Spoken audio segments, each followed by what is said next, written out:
പൊസ്തുമി ഗുഹയുടെ ഉള്ളികട നടക്കാണ്. റെയിൽ പാത കാണാം. ഇതിക്കടെ ആയിരിക്കും നമ്മൾ കൊണ്ടുപോകാൻ. അയ്യോ, വണ്ടി സ്റ്റാർട്ട് ചെയ്തിട്ടില്ല. അപ്പൊ ഞങ്ങൾ ഈ ട്രെയിനിന്റെ ഉള്ളിൽ കയറിയിരിക്കുകയാണ്. ട്രെയിൻ എന്ന് പറയാൻ പറ്റുന്നത് ട്രെയിനാണ്. ട്രെയിൻ പോലെ ഇരിക്കുന്ന 2 പേർക്ക് ഇരിക്കാവുന്ന തരം ഇതിനകത്ത് കയറിയിട്ട് മുമ്പിലേക്ക് കൊണ്ടുപോകുന്നത്. ഒത്തിരി നീളമുണ്ട് പക്ഷെ അല്ലേ. നമ്മുടെ ട്രെയിൻ പുറപ്പെട്ടു.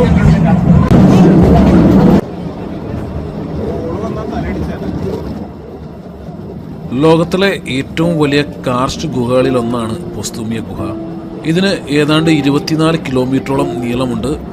എന്നാൽ സഞ്ചാരികൾക്കായി ഏതാണ്ട് 5.3 കിലോമീറ്ററാണ് അവർ തുറന്നിരിക്കുന്നത്.